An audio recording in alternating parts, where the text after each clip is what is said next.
So obviously, last week Ben Affleck was cast as Batman.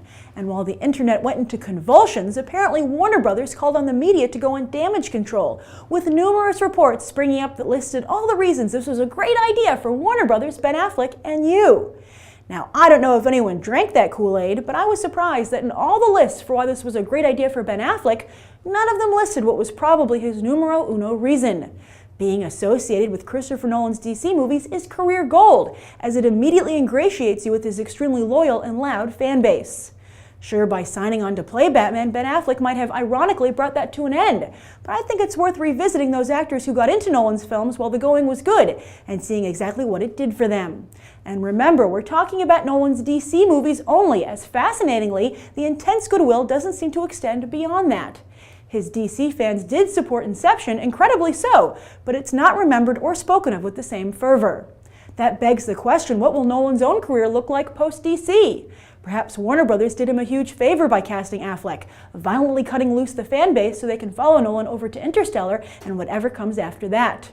Oh, and don't give me that he's an executive producer on Man of Steel 2, aka Batman Superman. Evidence strongly and almost irrefutably suggests that's a paycheck title, period. Okay, so let's start with the two actors who have clearly benefited the most, Tom Hardy and Joseph Gordon-Levitt. Why them? Because Nolan has helped them cover the most distance. Despite the critical acclaim he'd won in indie circles for Bronson, nobody knew who Tom Hardy was when Nolan cast him in a bit part for Inception.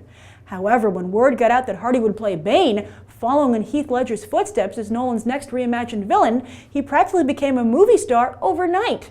Suddenly, the long-stalled Mad Max reboot he'd been signed on to moved forward. He shot to the top of every studio's wish list, but still continued to seek out prestige projects, pretty much a requirement if you want to stay part of Club Nolan.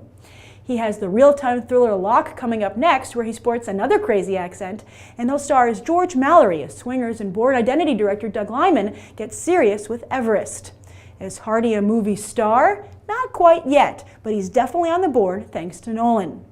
As for Joseph Gordon-Levitt, the former child TV star made a conscious decision to turn his career around by aggressively going after top-notch directors. And it worked! Rian Johnson made Gordon-Levitt a cult sensation with Brick and gave him another push forward 7 years later with Looper. Team-ups with Boys Don't Cry's Kimberly Peirce and Spike Lee failed to bear fruit, but he hit the jackpot by agreeing to star in music video director Mark Webb's feature debut, 500 Days of Summer, which also led to his legendary hosting gig on Saturday Night Live, where he wowed fans and the industry alike with his rendition of Make 'Em Laugh. And while Gordon-Levitt was deemed too old to play Webb's Spider-Man, ironically Nolan thought he was just the right age for Robin, having already cast Gordon-Levitt in a small but visually stunning role in Inception. To many of Nolan's fans, Gordon-Levitt is the rightful heir to the cape and cowl, or at least should continue the legacy as Nightwing.